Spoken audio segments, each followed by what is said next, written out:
미국 남자, 소위 마라톤 신동으로 불리는 라이언 홀은 내 삶을 충만하게 만드는 것은 기록이나 승리나 메달이 아니라 오직 하나님을 믿고 따르는 삶이다. 내가 지금껏 뛰었던 어떤 좋은 경기보다 하나님께 가까이 다가갈 때 내 삶에 충만과 만족을 느꼈다, 넘쳤다, 그렇게 고백을 합니다. 뉴질랜드의 육상선수 닉 윌슨은 올림픽을 위해서 훈련하는 동안 나는 끊임없이 내가 가진 모든 것은 하나님께로부터 온 것임을 느꼈고, 또 하나님이 아니고서는 지금의 내가 될 수 없다고 생각했다. 내가 이기든 지든 하나님께서 내가 훈련하고 경기할 때 항상 나에게 큰 기쁨을 주셨다, 그렇게 고백을 합니다. 그리고 어제 세계 신기록을 수립한 장미란 선수는 나의 작은 기도로 세상을 움직이신 하나님, 그리고 신앙이라는 것은 그분의 존재와 그분의 능력을 인정하고 그 길을 따르고 의지하는 것이라, 그렇게 자기의 신앙을 고백하고 있습니다. 폴 제이 마이어는 27살에 백만장자가 되었습니다. 그리고 교육과 컴퓨터 소프트웨어, 금융, 부동산, 인쇄, 제조, 항공 등 수십여 개에 이르는 회사를 운영한 미국의 대부호입니다. 그에 대한 저명 인사들의 평가는 폴은 성공한 기업가가 어떻게 그리스도께 나아가는 삶을 살 수 있는지 확실한 방향을 제시한 사람이다, 그렇게 패트릭 몰리라고 하는 사람이 평가합니다. 또 다른 사람은 폴은 크리스천의, 다시 말하면 청지기 정신, 서약, 재능의 사용, 훈련 등 바로 그리스도인의 삶의 모델이다, 그렇게 평가하는 사람도 있습니다. 탁월한 청지기의 모델, 돈을 버는 것과 돈을 나누는 것이 인생의 목표였던 그는 베푸는 자에게 더하시는 하나님을 증명한 백만장자다. 주님도 친히 받는 것보다 주는 것이 더 복되다 한 말씀을 친히 실천한 우리들의 청지기 모델이다, 그렇게 평가했습니다. 본인 자신은 나의 진정한 바람은 내가 하는 일과 나의 말을 통해 누군가와 자유함과 구속, 그리고 놀랍게도 예수 그리스도를 알게 되는 것이다. 내 사업의 우선순위는 우리 온 가족의 회사에서 나오는 재원으로 선교회와 단체를 후원하는 일이다. 우리 직원들 역시 같은 뜻을 가지고 있다. 내 삶의 신념은 하나님과 그분의 말씀에 기초한다. 예수 그리스도 없이 무슨 일을 이루는 것은 불가능하다고 나는 믿는다.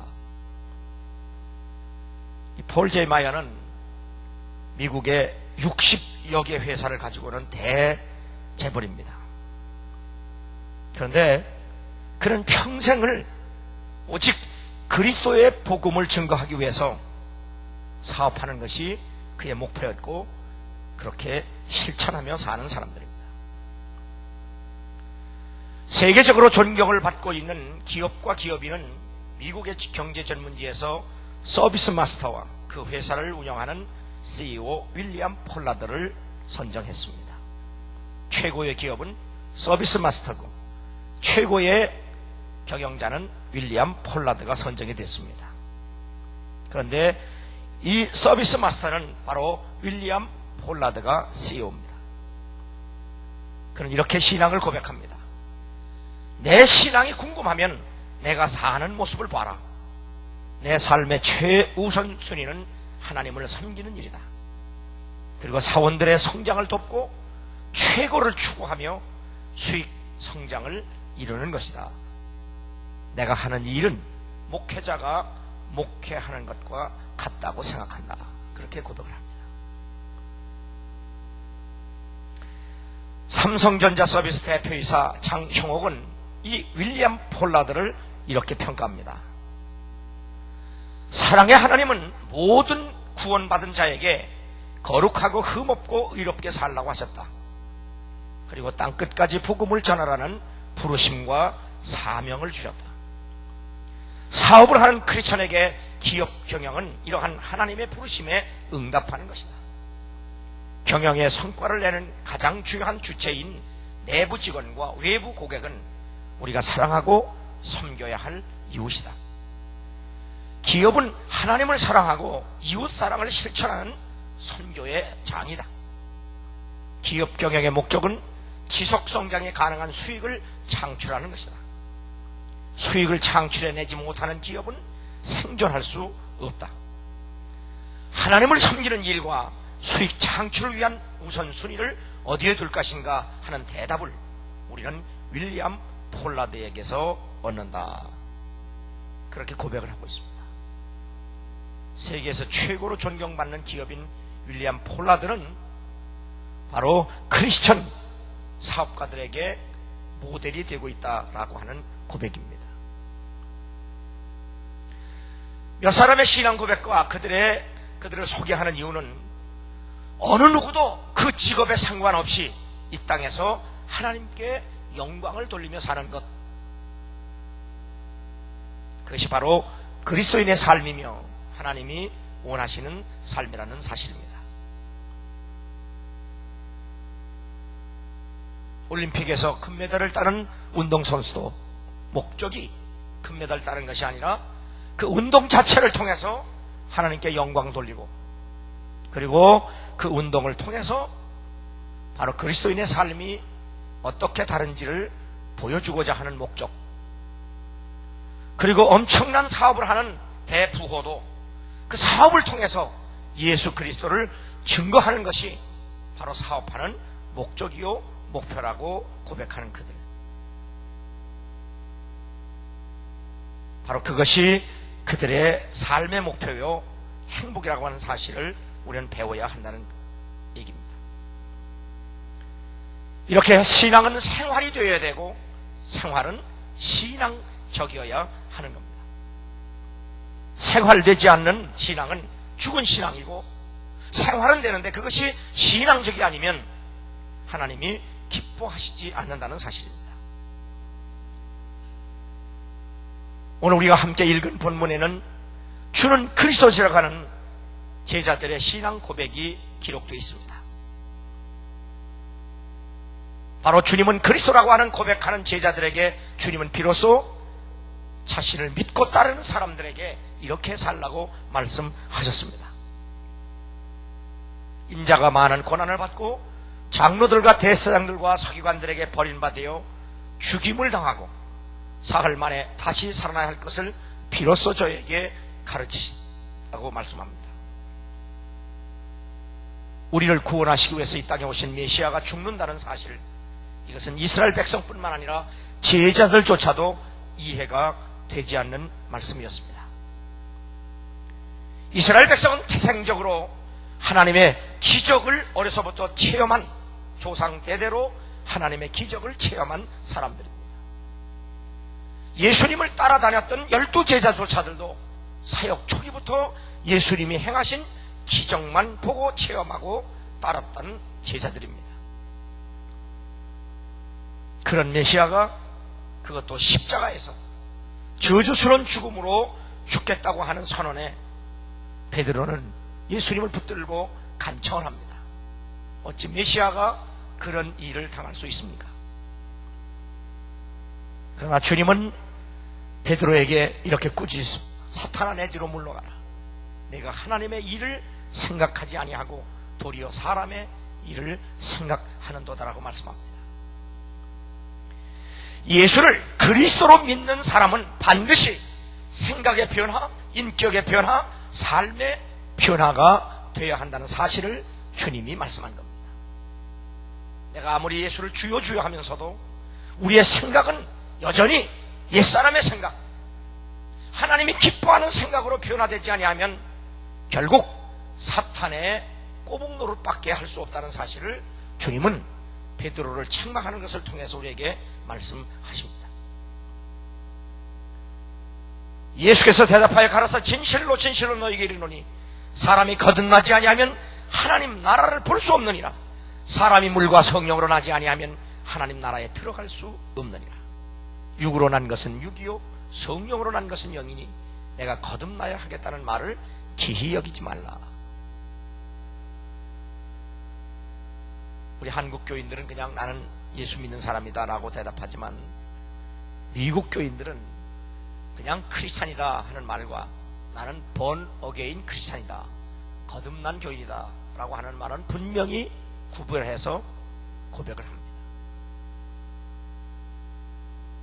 여러분도 나도 그냥 그리스도인이 아니라 반드시 거듭난 성도, 교인이 되어야 될 줄로 믿습니다. 오늘 성경 본문에 보면 그리스도인은 바로 삶의 변화, 인격의 변화, 생각의 변화, 다시 말하면 천국지향적 삶의 변화가 요구된다는 사실을 발견할 수 있습니다. 그것은 첫 번째로 우리 자신을 철저하게 예수님께 복종시키는 삶입니다.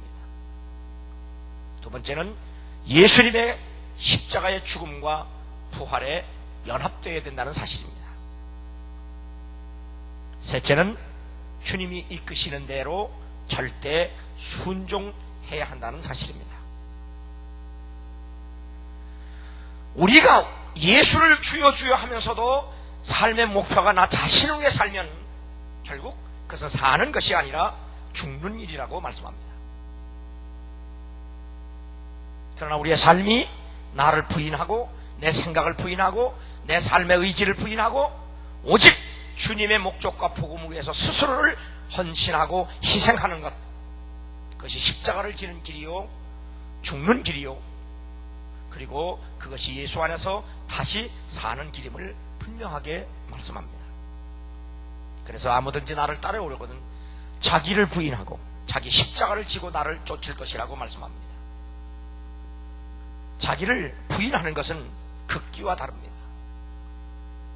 저는 텔레비전에서 중국의 체조 선수들이 모든 메달을 다 휩쓸어 가는데 그들이 그렇게 메달을 휩쓸어 갈 만큼 실력이 좋은 것은 우연의 결과가 아닙니다. 중국에서는 체조 선수가 되는 것은 오직 금메달을 따기 위해서 체조 선수가 됩니다. 그런데 그들은 체조 선수가 되기 위해서 3살 때부터 부모를 떠나서 학교에 가서 합숙 생활을 하면서 체조 선수의 훈련을 받습니다. 이미 유치원에 들어갈 나이가 되면 바로 이 아이가 체조 선수가 될 건지 안 될 건지 거기서 구별해서 퇴출을 시킵니다. 그래서 3살 때부터 체조 선수가 되기 위해서 몸 만드는 훈련을 얼마나 혹독하게 하는지 모릅니다.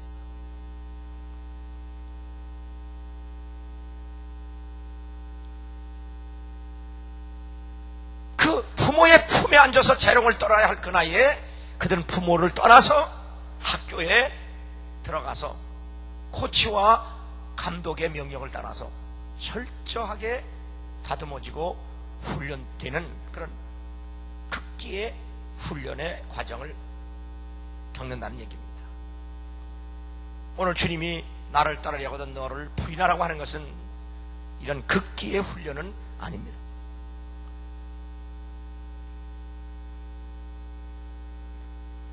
자기를 부인하는 것은 나 자신을 예수 그리스도께 굴복시키는 것, 그분의 뜻에 순종하기로 결심하는 것. 그래서 단호히 내게 맡겨진 십자가를 지고 그분을 따름으로 나 자신을 부인하는 죽이는 삶, 이것이 바로 십자가를 지고 나를 부인하고 주님을 따르는 그리스도인의 삶입니다. 그래서 사도 바울은 나는 날마다 죽노라 그렇게 고백을 한 겁니다. 인간의 관점에서 볼 때 그것은 나 자신을 상실하는 것 같지만 하나님의 관점에서 볼 때 그것은 바로 나 자신이 사는 길이요 찾는 길임을 말씀하고 있는 겁니다. 그래서 형제들아 우리가 빚진 자로 돼 육신에게 져서 육신대로 살 것이 아니냐, 너희가 육신대로 살면 반드시 죽을 것이로되 영으로서 몸의 행실을 죽이면 살리니 무릇 하나님의 영으로 인도함을 받는 그들은 곧 하나님의 아들이라. 그러면 무엇이 빚졌다는 얘기인가? 우리는 하나님 앞에 죄인으로 죄 가운데서 이미 사형 선고의 선고를 받은 존재들입니다.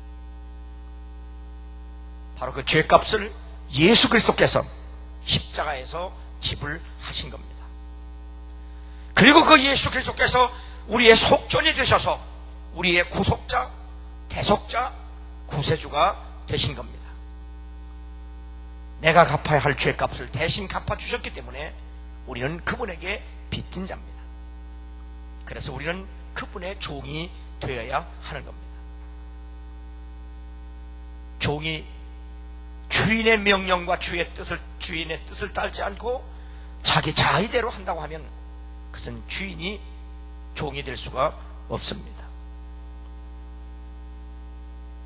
그래서 우리는 빚진 자로 그분의 뜻에 따라 살아야 하는 존재라는 사실입니다. 우리가 그리스도를 위해 살 때 우리는 그분을 점점 닮게 되고 그리고 천국 백성답게 살 수 있는 아주 독특한 존재가 된다는 것입니다. 참된 그리스도인의 삶의 지표는 오늘 여기 성경에 보면 나와 복음을 위하여라고 말씀합니다. 나 자신을 잃는 것은 절망의 행위가 아니라 헌신의 행위입니다. 개인의 경건으로만 끝나는 삶이 아니라 경건을 잃어버린 세상에 복음을 전해주는 실천적 의무로 이어져야 합니다. 제가 다음 주에 일본 선교사들 바로 그 수련회 강사로 초청이 돼서 갑니다. 일본에서 선교한다는 것이 그렇게 어렵고 힘든지는 제가 몇 번의 집회를 통해서 경험을 했습니다.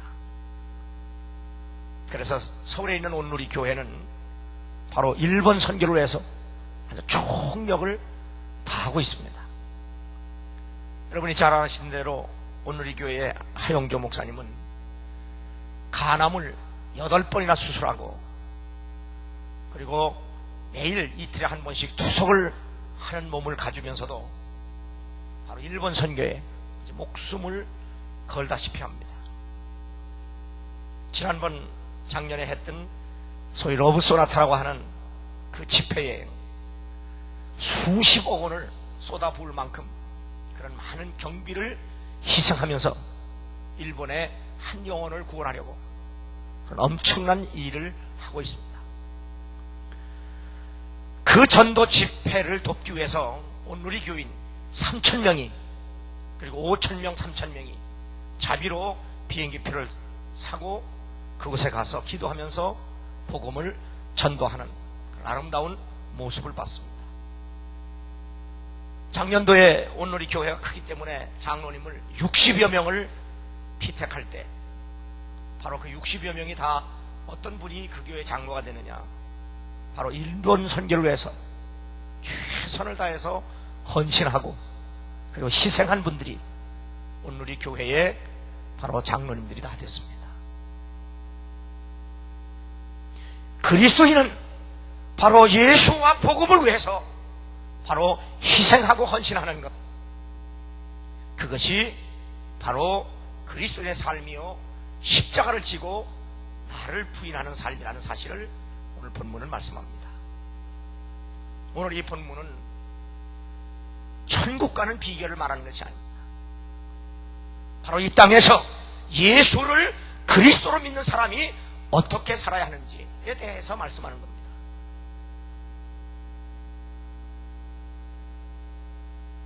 그래서 참된 그리스도의 삶, 예수를 그리스도로 믿고 따르는 사람들은 오직 예수와 복음을 위해서 살아야 할 것을 주님은 제자들에게부터 가르치신 겁니다. 그래서 그리스도는 주님을 위해 살기 때문에 이웃을 위해 사는 사람들이 되는 겁니다. 그러므로 그리스도인이 된다는 것은 이익과 손해의 문제, 그리고 우리의 삶을 낭비할 것이냐 입장할 것이냐의 문제. 그러나 우리가 삶을 낭비해버리면 다시는 되살릴 수 없다는 사실을 주님은 단호하게 말씀하셨습니다. 사람이 만약 온 천하를 얻고도 제 목숨을 잃으면 무엇이 유익하리요? 사람이 무엇을 주고 제 목숨을 바꾸겠느냐? 누구든지 이 음란하고 죄 많은 세대에서 나와 내 말을 부끄러워하면 인자도 아버지의 영광으로 거룩한 천사들과 함께 올 때에 그 사람을 부끄러워하리라고 말씀하셨습니다. 주님은 어떻게 하면 구원받아서 천국에 가는지를 말씀하신 것이 아니라 어떻게 하면 우리들 자신이 바로 이 지상에 살면서 예수와 복음을 위해 최선을 다해 살 것인가를 가르치고 계시다는 사실입니다. 목숨을 잃는다는 것은 인생을 허비하는 것이고 나 중심의 삶을 살기 위해서 하나님께서 주시는 기회를 놓치거나 무관심하는 그러한 것을 지적하고 있는 겁니다. 도대체 우리 엄마 아빠 때문에 나는 교회 나가기 싫어요. 교회 못 나가요. 이것은 바로 부모의 위선적인 모습 때문에 교회에 나가기 싫다는 미국 교회 신세대들의 항변입니다. 몇 년 전에 청소년 사역자 조나단 머틀러라고 하는 워싱턴 장로교회의 청소년 사역자 목사님은 미국의 청소년 전문지 틴 에이저스라고 하는 그런 신문에 잘못된 부모의 신앙 때문에 자녀들이 교회를 떠나는 이유 10가지를 교회를 떠나는 아이들을 통해서 설문한 내용을 발표했습니다. 첫째, 주일 예배나 교회 수련회 기간에 맞춰 여행을 떠나는 부모. 이 부모들의 불신앙을 보면서 주일 성수를 해야 하는가에 의구심을 갖게 된다고 했습니다. 그래서 부모들이 주일을 우습게 여기니까 자녀들도 영향을 받아서 주일을 우습게 여겼다고 스스로 대답했습니다.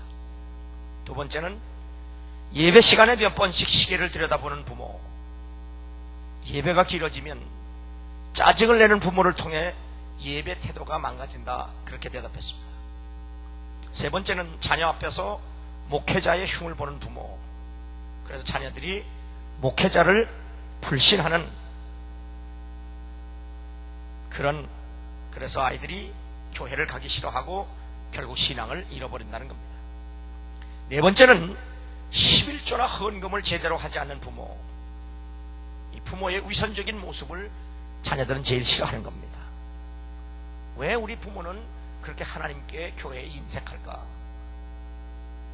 이것이 바로 가장 자녀들에게 먼저 영향력을 미친다는 사실입니다. 다섯 번째는 교회를 자주 옮겨 다니는 부모. 결국 자녀들조차도 믿음의 뿌리를 내릴 수 없다는 겁니다. 여섯 번째, 예배 시간에 지각하는 부모. 스포츠 경기장에는 제 시간에 입장하면서도 예배 시간을 어기는 것에 대해서 거부감을 느끼는 부모들이 놀러 간다든지 운동 경기를 하러 간다든지 구경하러 간다든지 할 때는 아주 시간을 칼같이 지키는데 교회 예배 드리러 가는 것은 아주 늦든지 말든지 마음대로 하는 걸 볼 때 제일 먼저 그 영향이 누구에게 갔냐? 자식들에게 간다는 겁니다. 일곱 번째, 불규칙적으로 기도하는 부모. 평상시에는 기도하지 않다가 궁지에 몰리거나 심각한 문제가 발생할 때 기도하는 부모. 여기서 자녀들이 불신하는 겁니다.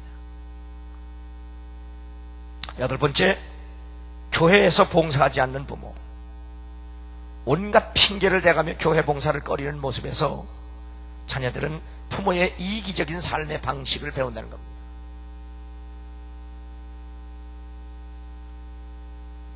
아홉 번째, 자녀들이 교회에 오래 있지 못하도록 하는 부모.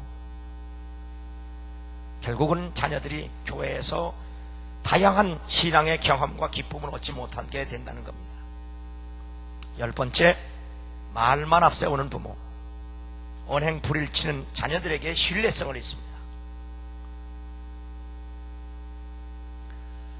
미국의 청소년들이 교회를 떠나는 이유가 예수님이 싫어서도 아니고 교회가 싫어서도 아니고 목회자가 싫어서도 아니고 결국 부모들의 불신앙이 제일 먼저 자녀들에게 악영향을 미친다는 사실을 미국 청소년들이 자신들의 입을 통해서 고백한 내용들입니다. 자녀들에게조차 영향력을 끼치지 못하는 신앙생활은 결국 죽은 믿음일 수밖에 없다는 사실을 깨달아야 합니다. 나는 여러분들이 자녀들에게 감동을 줄 수 있는 부모의 신앙이 되기를 주 이름으로 축원합니다. 폴 제마이어라고 하는 사람은 60여 개의 회사를 이끌면서도 우리가 자식들에게 물려줄 수 있는 유산이 뭐냐? 돈이 아니라 바로 성공적으로 산 인생 그 자체를 물려줘야 한다, 그렇게 말하고 있는 겁니다. 그 성공적인 인생이란 뭐냐? 신앙에 성공한 겁니다. 디모데후서 1장 3절과 5절에 보면 나의 밤낮한 관한 가운데 쉬지 않고 너를 생각하여 청결한 양심으로 조상적부터 섬겨오는 하나님께 감사하고 내 눈물을 생각하여 너 보기를 원하면 내 기쁨이 가득하게 하려 함이니 이는 내 속에 거짓이 없는 믿음을 생각함이라. 이 믿음은 먼저 내 외조모로 있어요. 내 어머니 유니게 속에 있더니 내 속에도 있는 줄을 확신하노라. 디모데는 부모로부터 아주 청결하고 깨끗한 신앙을 물려받았습니다. 바울은 그래서 디모데를 이렇게 소개합니다. 이는 뜻을 같이 하여 너희 사정을 진실히 생각할 자가 이 밖에 내게 없습니다. 저희가 다 자기 일을 구하고 그리스도 예수의 일을 구하지 아니하되 디모데 연단을 너희가 하나니 자식이 아비에게 함같이 나와 함께 복음을 위하여 수고하였느니라.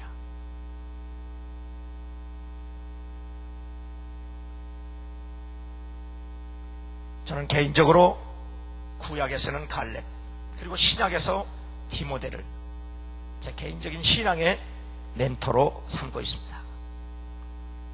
갈렙과 디모데는 참으로 건강한 신앙의 소유자입니다.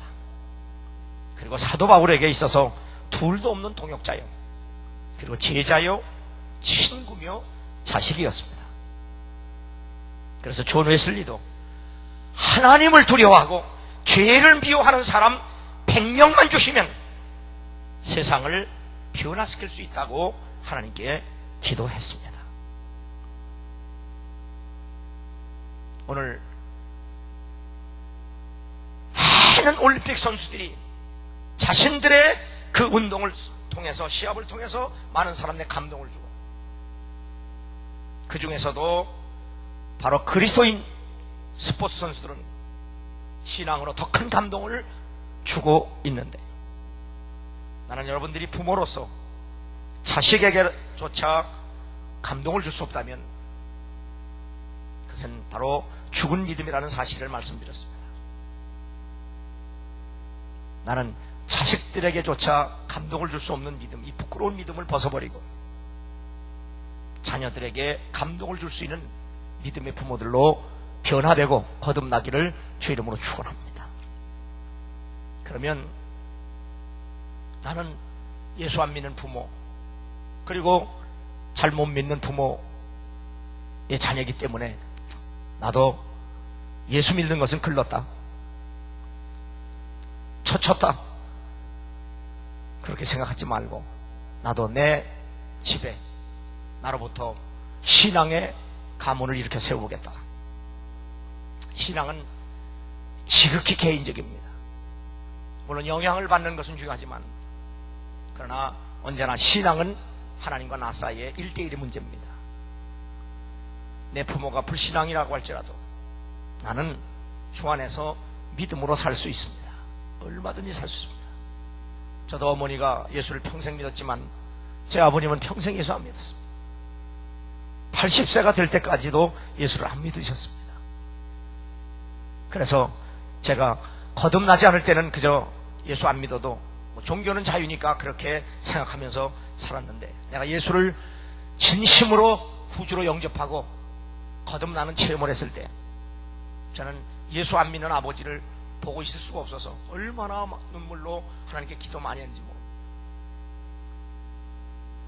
그리고 제 아버지가 예수 믿으라고 하면 언제나 저에게 너나 믿어라. 그래도 포기하지 않고 제가 제 아버지 앞에서 직장에 다니면서 출퇴근하면서 아버지 앞에서 1년 동안 아침에 출근하기 전에 그리고 퇴근해서 잠자기 전까지 제 아버지 앞에서 성경을 6번을 읽었습니다. 아무 말도 안 하고 아버지 앞에서 성경을 6번을 읽었습니다. 그때 교회에서 성경을 제일 많이 읽었다고 상품을 줬는데 그것이 성경책이었습니다. 그런데 참 감사하게도 그 성경책은 한문이 섞여 있는 성경책이었어요. 제 아버님이 한문을 많이 하시니까 그 성경을 선물로 드리면서 제가 성경을 제일 많이 읽어서 교회에서 상을 받았는데, 아버지 이 성경이 한문이 섞여 있으니까 다른 책도 많이 보시니까 아버지 성경을 한번 읽어보세요. 그리고 제가 드렸습니다. 그랬더니 제 아버님이 내가 성경 읽을 때부터 내가 알아봤다. 너 나한테 예수 믿으라고 데모한 거다. 그럼 내가 한번 읽어보겠다. 그러면서 제 아버님이 1월 1일부터 한문이 섞인 성경을 읽기 시작했습니다. 그리고 정확하게 10월 중순에 가서 제가 직장 갔다 오니까 우리 집사람이 기뻐 뛰면서 아버님이 오늘 회개하셨다. 성경을 다 한번 읽으시더니 두 손을 높이 드시고, 하나님 내가 헛살았습니다. 그리고 그날부터 찬송가 600장을 다 옛날 소리로 창으로 부르시고 앉았다고 그렇게 제가 얘기했고, 제가 그날부터 만 3년을 하루도 빠지지 않고, 지금 이쪽 오른쪽이 제가 살던 집자리인데 하루도 빠짐없이 3년을 성경을 가르쳐 드렸습니다. 그 성경을 가르쳐 드리고 성경을 배우면서 하루하루 신앙이 달라지고, 그리고 아버님도 거듭남의 체험을 하시고, 평생 하시지 않던 11조 생활, 그리고 주일 성수, 그리고 매일 가족 예배 드리는 신앙생활 하시다가 83세에서 83세에 돌아가시는 그날도 제가 성경을 가르쳐 드리고 가족 예배 드리고, 그리고 주무시다가 그날 밤에 하나님의 부르심을 받았습니다. 제가 제 아버님의 시신을 장사 지낼 때 우리 아버님을 구원해 주신 하나님, 그리고 우리 아버지를 변화시키신 그 복음의 위대함을 그 장례식장에서 체험하고, 그리고 제가 복음을 전하는 목사가 되기로 결심을 한 겁니다. 살리는 것은 영이니 육은 무익하다. 오직 사람을 살리는 것은 복음밖에 없다는 사실을 제가 제 아버님을 전도하면서 뼈저리게 느꼈고, 그 위대한 복음을 증거하기 위해서 나는 목사가 되어야 되겠다. 그리고 제가 신학을 해서 목사가 된 겁니다. 바로 오늘 성경 본문은 천국 가는 비결을 말씀하는 것이 아니라 우리가 이 땅에서 예수 그리스도를 믿고 구원받아서 하나님의 사람으로 변화되어 이 땅에서 복음과 주님을 위해서 이렇게 살라고 우리에게 말씀한 겁니다.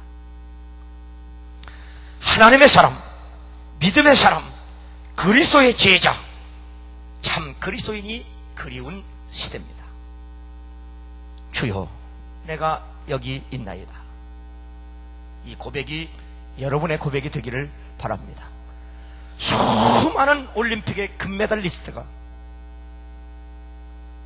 그 금메달리스트 중에 신실한 바로 그리스도인들은 금메달 따는 것보다 더 중요한 것은 내가 믿음을 지키는 일이고, 내가 사는 삶을 통해서 다른 선수와 다른 모습이 보여지기를 원하는데 그것은 바로 그리스도인은 이렇게 산다 하는 영향력을 끼치는 일이다. 그렇게 고백을 합니다. 정말로 감동적인 운동선수들입니다. 세계적인 기업을 이끌어가는 총수들도 그가 사업을 하는 목적이 예수 그리스도를 증거하고 하나님께 영광 돌리는 일이라고 하면서 사람들에게 존경과 칭찬을 받으며 삽니다. 이것이 그리스도인의 삶입니다. 여러분이 무엇을 하든 그 하는 일이 하나님께 영광이 되고 그리고 예수 그리스도를 믿는 믿음의 삶이 사람들에게 영향을 줄 수 있는 아름다운 향기가 되기를 주 이름으로 축원합니다.